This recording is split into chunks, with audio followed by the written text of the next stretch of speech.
Buenos días, compañeros y maestro. Nosotros somos María Fernanda, Sebastián y Jessica y les vamos a presentar el tema de enseñanza de la sexualidad en la educación primaria. Entre los temas que vamos a abarcar son algunos temas para enseñanza de la sexualidad en la escuela primaria, los salones de la sexualidad y los derechos de la salud reproductiva. Comenzaremos Se hablando de lo preguntarán que de es qué la hablamos cuando sexualidad. nos referimos a la sexualidad. Pues bien, hablamos de que somos seres sexuados porque pertenecemos a uno de los dos sexos, ya sea femenino o masculino. La sexualidad es todo un proceso que empieza en el nacimiento y nos acompaña a lo largo de toda nuestra vida. Cada persona es única, singular e irrepetible. Es por eso la importancia de la enseñanza de la sexualidad en la educación primaria, ya que tenemos que aprender a conocernos, a convivir con los demás, a que los niños puedan cuidar su cuerpo y a aceptarse como son, entre otras cosas. El concepto de sexualidad en la educación primaria, en este sentido, la educación integral de la sexualidad se concibe como el conocimiento acerca del proceso de maduración biológico que presenta cambios físicos en los niños, así como los cambios de actitudes respecto a las relaciones sociales como la amistad o el noviazgo.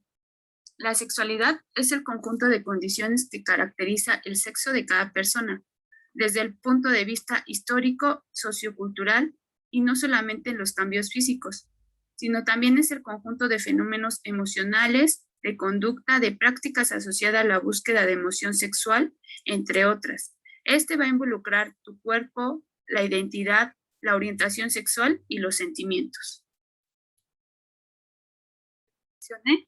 La sexualidad involucra a tu cuerpo. El sexo anatómico se refiere a los órganos sexuales con los que naciste. En los hombres son el pene y los testículos. Y en las mujeres, las que se van a desarrollar son las mamas, el útero, los ovarios y la vagina. Hay que tener en cuenta que durante los últimos años de edad escolar primaria surgen diferentes cambios en el cuerpo, por lo cual es importante recalcarlos.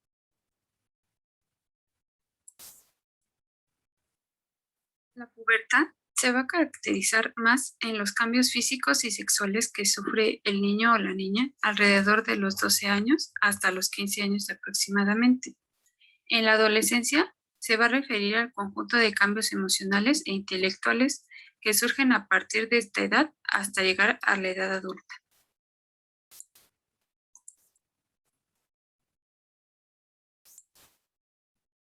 Se va a caracterizar también por cambios físicos en los cuales va a haber aparición de acné en ambos sexos, aparición de vello facial en el hombre, musculatura más desarrollada, crecimiento del vello facial, cambio del timbre de voz, desarrollo del vello púbico y principalmente el desarrollo y maduración de los órganos sexuales, con ello también su primera eyaculación.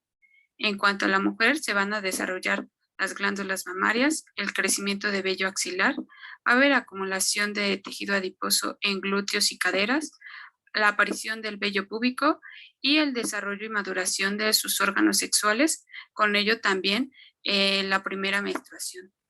En cuanto a los cambios emocionales, va a haber rebeldía, cambios de humor, comportamientos contradictorios, cambios emocionales, conflictos familiares, relaciones sentimentales y el descubrimiento de su sexualidad, entre otras cosas. El desarrollo sexual comienza 2 años antes de la pubertad y continúa hasta la vida adulta.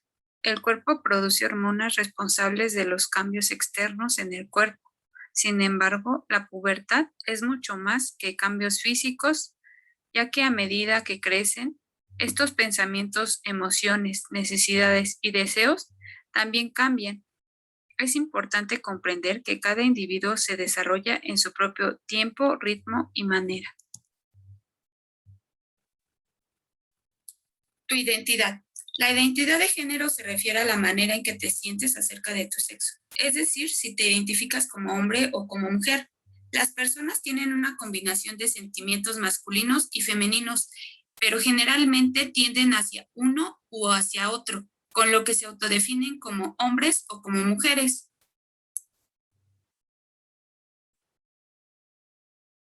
La orientación sexual. Es probable que al entrar a la pubertad se comience a sentir atracción hacia otras personas, con lo que puede desarrollarse amistades o deseos de contacto físico. La orientación sexual se refiere a si te atraen hombres o mujeres. Es importante que sepas que nadie te debe excluir o tratar mal por tu orientación sexual, cualquiera que de ésta sea. Los sentimientos. Es importante mantener informados sobre tener una relación sana y una pareja en la que se confíe antes de iniciar cualquier tipo de experiencia sexual.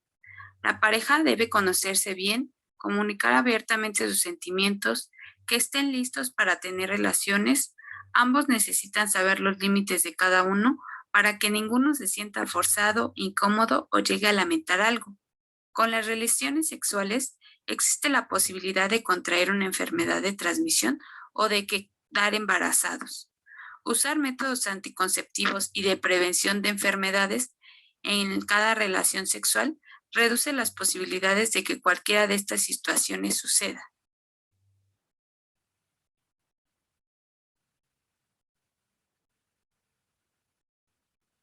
Dentro del tema de la sexualidad, se debe de hablar de un tema muy importante que es el embarazo, aparte de las enfermedades de relación de transmisión sexual.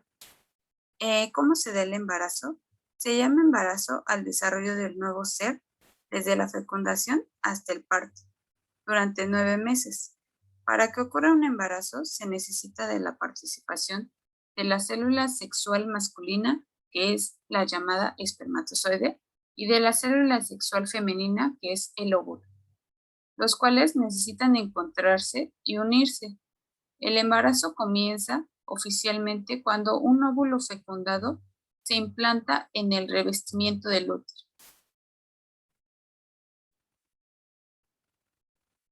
Es de gran importancia informar sobre los métodos preventivos y anticonceptivos para prevención de enfermedades de transmisión sexual y embarazo temprano. Hay que tener en cuenta que ningún método anticonceptivo es completamente seguro. Sin embargo, se puede incrementar considerablemente la probabilidad de contraer alguna enfermedad de transmisión sexual o tener un embarazo. La mejor protección contra las enfermedades de transmisión sexual, como el VIH y el virus del papiloma humano, es el condón masculino de látex. También existen otros métodos preventivos como es el condón femenino, anticonceptivos orales o píldoras, el parche, la inyección o implante anticonceptivo, el DIU, que es un dispositivo intrauterino, o en último caso, una cirugía esterilizadora, ya sea para un hombre llamada vasectomía o para una mujer mediante la ligadura de trompas de falopio. Hay que recalcar sobre la importancia y los beneficios que tiene el hacer conciencia sobre la educación sexual.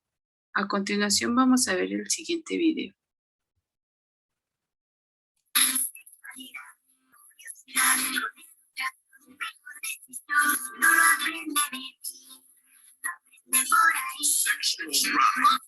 Buen padre que apoya y comprende. De tu niño todo lo aprende. Jamás te de ponerse un condón. Él lo aprendió en porno.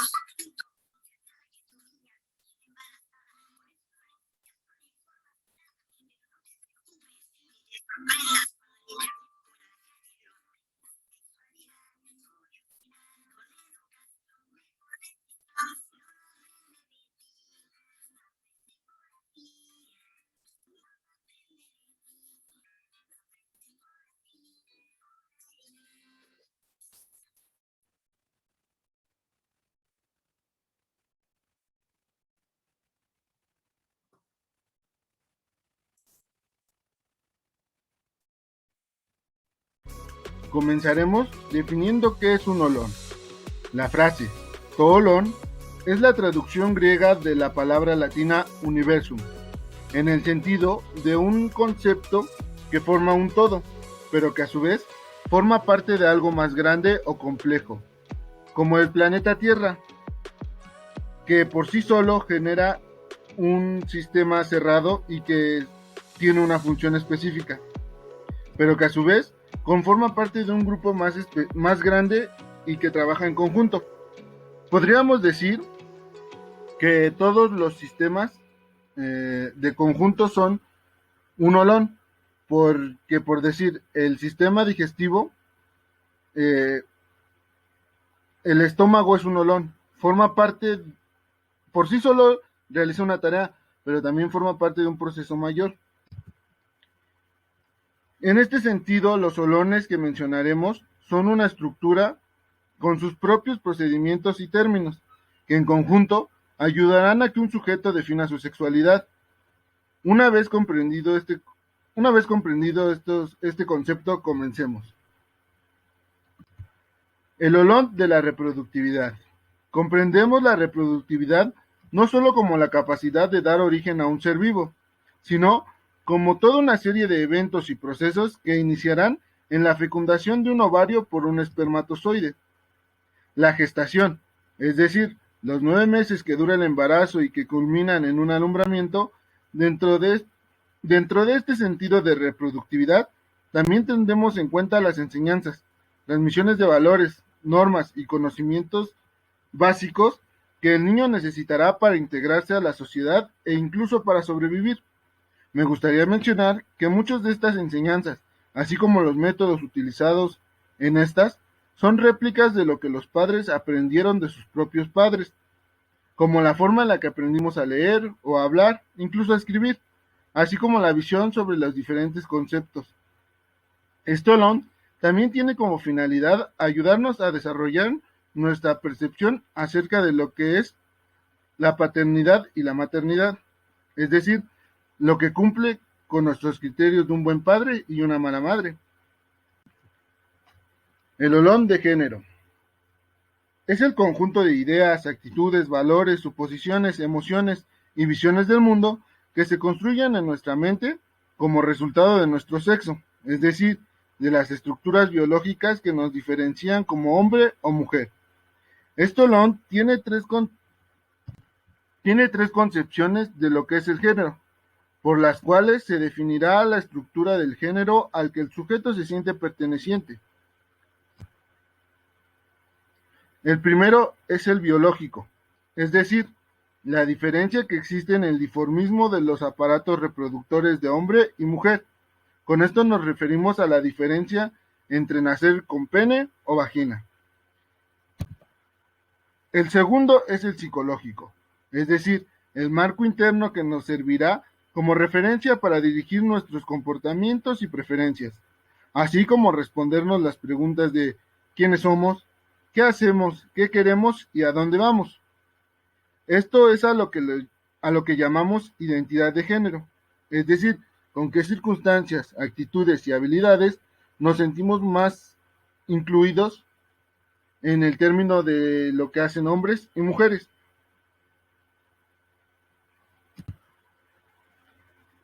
Cabe aclarar que esta concepción interna podría no corresponder con el dimorfismo biológico.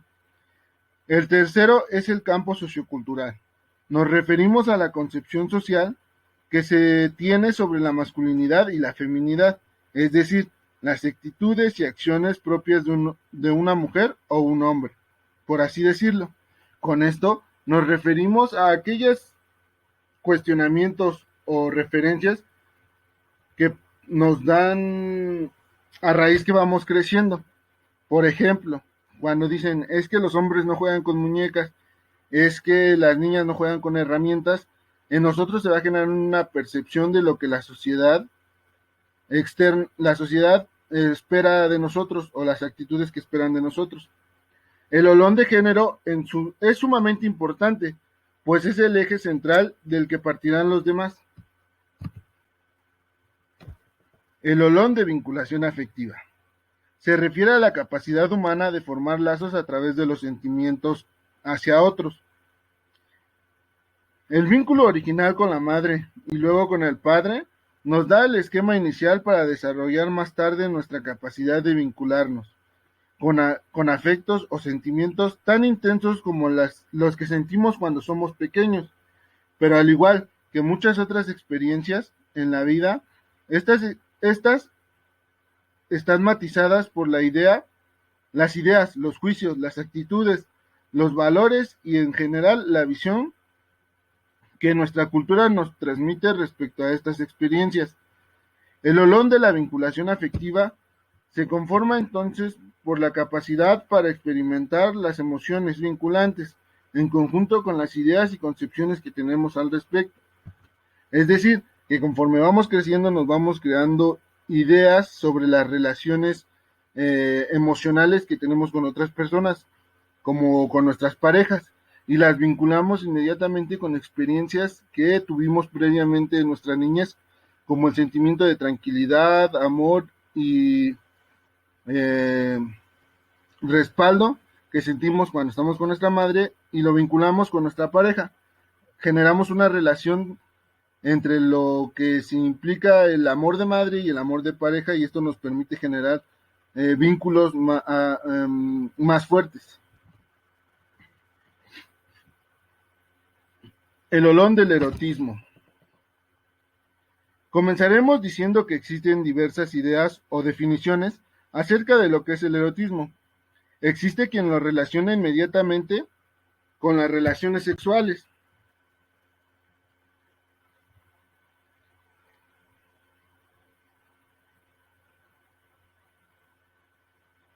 Pues estos dos conceptos están fuertemente ligados.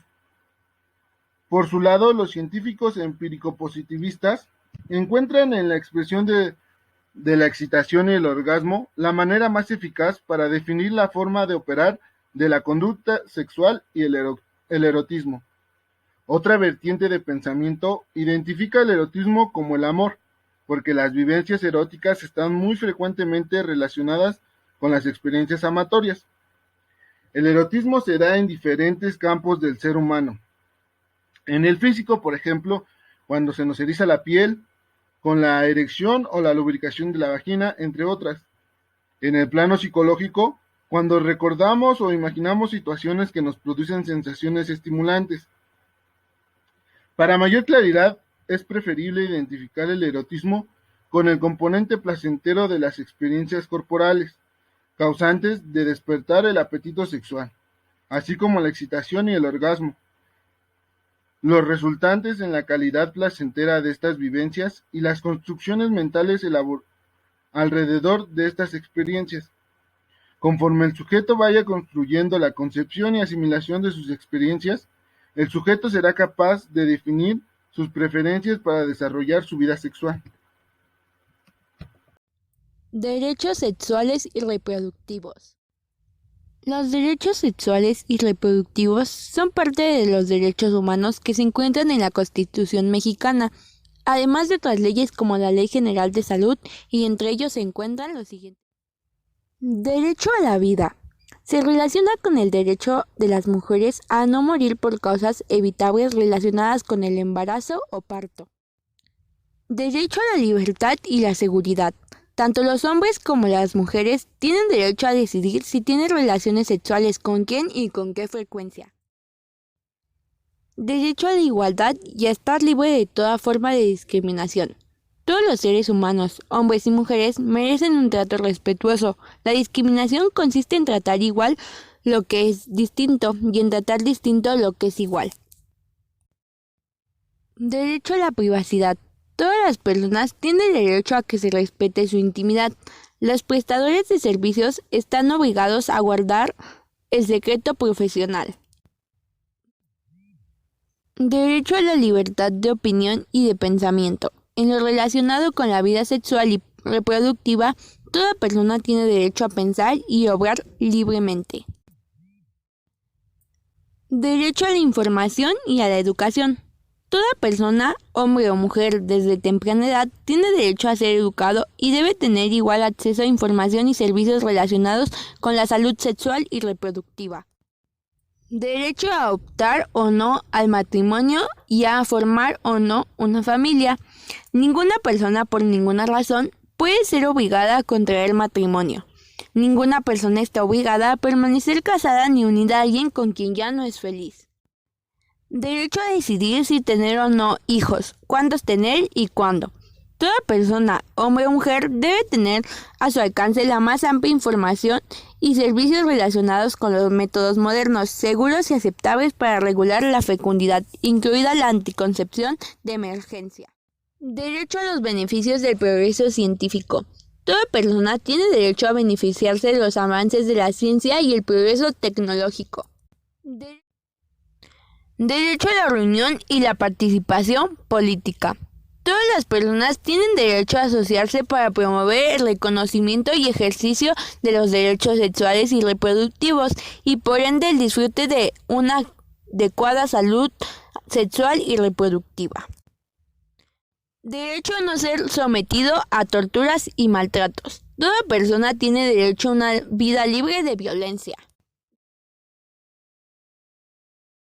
Es por eso la importancia de reconocer los derechos sexuales, entre ellos el derecho a la libertad sexual, a la autonomía integral y seguridad sexual del cuerpo, a la privacidad sexual, a la libre asociación sexual y a la toma de decisiones reproductivas libres y responsables y con cuidados. Hablar, escuchar, preguntar y respetar temas de sexualidad no es una tarea nada fácil, sobre todo cuando se trata de un diálogo entre adultos y adolescentes.